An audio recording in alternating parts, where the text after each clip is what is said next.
The Force is what gives the Jedi his power.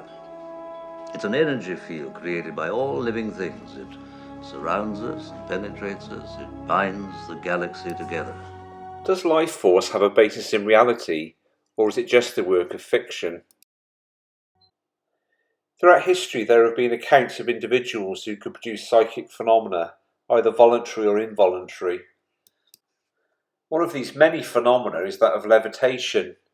Probably the most famous levitator of all was Saint Joseph of Cupertino, born 1603 in Italy. It was reported that he managed to levitate more than 100 times until his death in 1663, when he was canonised because of his unique ability, which was seen by the Church to have been a work of God. Another famous historical levitator was the medium Daniel Dunglass Home. Incidents have also been reported in the religions of Hinduism and Buddhism. Milarepa, the great 13th century yogi of Tibet, is said to have possessed many occult powers such as the ability to walk, rest and sleep during levitating. Such feats were said to be duplicated by the Brahmins and fakirs of India, similar abilities reportedly shared by the ninja of Japan. Within Eastern traditions, levitation is reportedly accomplished through such secret techniques of breathing and visualization. Poltergeist, or noisy spirit to give it its German definition, have been recorded since Roman times.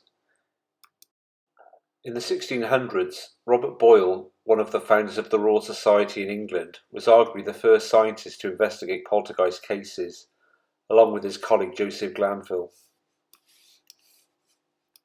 They concluded they were the work of discarnate spirits, which isn't really surprising considering how religious people were back in the day. Like today, they did attract their fair share of sceptical rationalists. With the increasing popularity of indoor security cameras and home cameras, many examples of poltergeist phenomena are now being recorded. As research into poltergeist continued in the 20th century, researchers realised there is often an individual that is the primary focus for the phenomena. Historically, people fell into two camps: skeptics who said it was explainable by natural means, including hoaxing, or survivalists who believed the individual was being haunted by a spirit of the dead. A later theory emerged where parapsychologists came with the idea that the individual themselves is producing the phenomena rather than an external agent, spontaneous psychokinesis. Continuing with the poltergeist theme is the case of Matthew Manning. Matthew is a well-known spiritual healer in the UK. His journey into healing started off with poltergeist phenomena in his teens. In 1968, he went to boarding school and soon became the centre of violent poltergeist activity.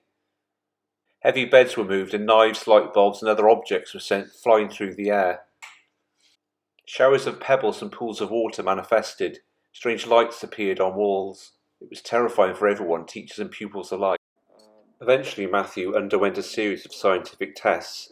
Instruments discovered he was generating an unknown brainwave pattern from a dormant or an active part of the brain. In search of inspiration, Matthew travelled to India and claims he had a transcendent experience in the Himalayas. Upon return, further scientific tests took place, and he was able to influence biological objects in test tubes such as enzymes, blood cells and cancer cells. People started to approach Matthew for healing sessions, and from then on his healing career took off. Another multifaceted psychic who had her paradigm shattered with poltergeist phenomena was that of Nina Kulagina. She was born in Leningrad in 1926. Kulagina claimed that she first recognised her ability, which she believed she had inherited from her mother, when she realised items spontaneously moved around her when she was angry. Kulagina said that in order to manifest the effect, she required a period of meditation to clear her mind of all thoughts.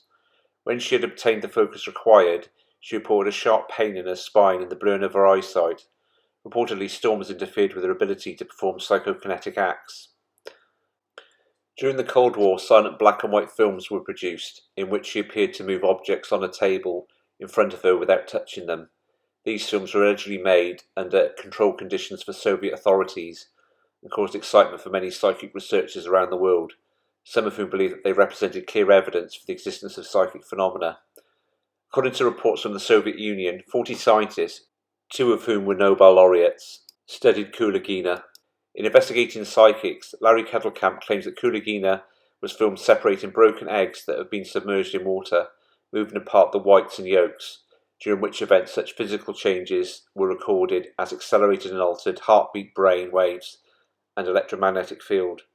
To ensure that electromagnetic impulses did not interfere, she was placed inside a metal cage, while she supposedly demonstrated an ability to remove a marked matchstick from a pile of matchsticks under a glass dome.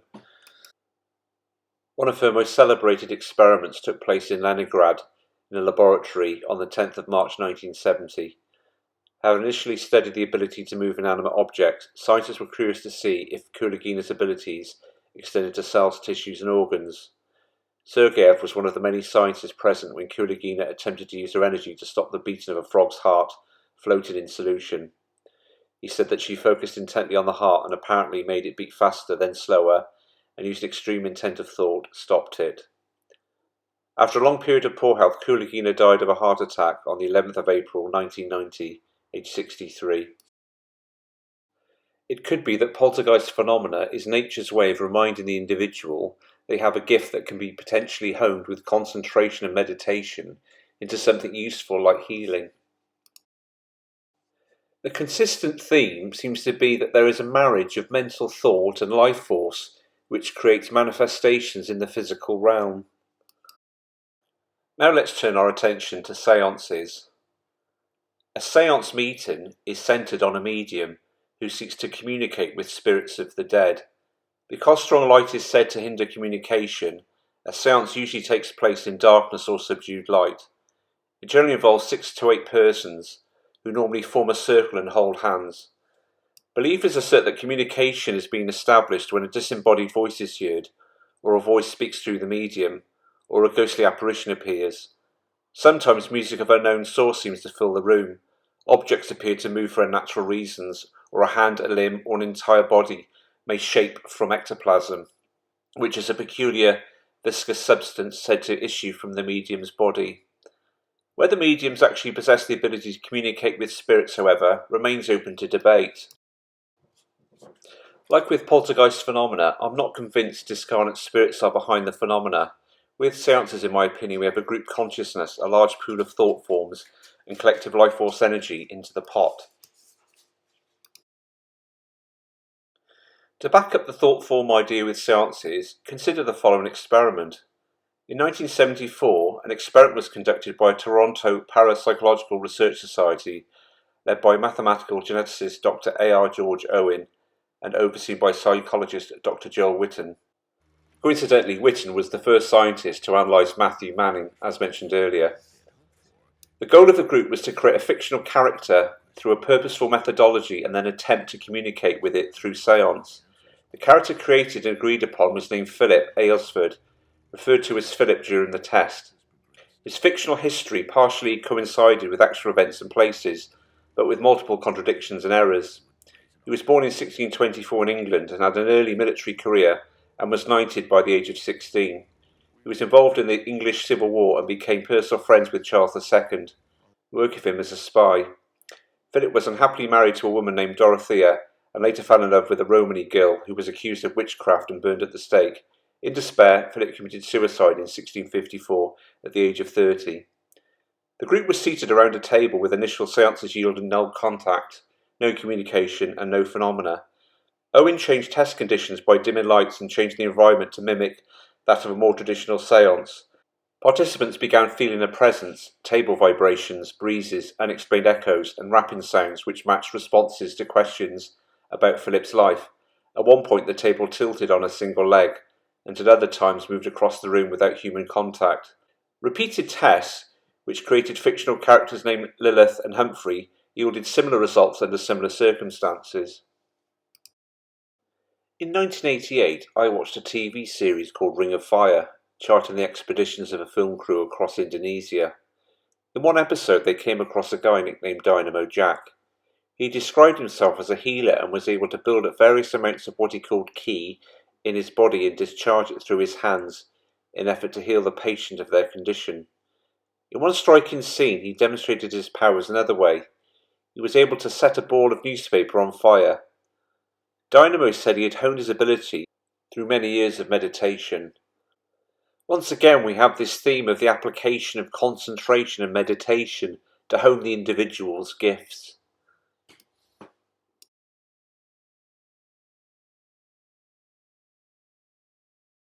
This life force energy seems to go by different names around the world, including Ki, Chi, and Bioforce. Is there a genetic, organic source for psychic ability? Many psychics say they inherited their gift off their parents. Alien abductees often report an hypnotic stare from their abductors. This suggests aliens have evolved strong powers of mental ability. It is interesting to note that they are often reported as having oversized heads. It's as if they have evolved to maximize their brain volume and ensuing mental powers. A number of alien abduction researchers, like Dr. Barry Taff, have noticed a correlation between abductions and poltergeist phenomena. For me, this is hardly surprising. An evasive act like an abduction, even occurring without the person being aware consciously, would have a knock-on effect within the individual's subconscious, thus setting a fertile ground for poltergeist phenomena to manifest. There must have come a point in the development of humans where the mind developed sufficiently for psychic phenomena to manifest. Man first harnessed mental thought with life force.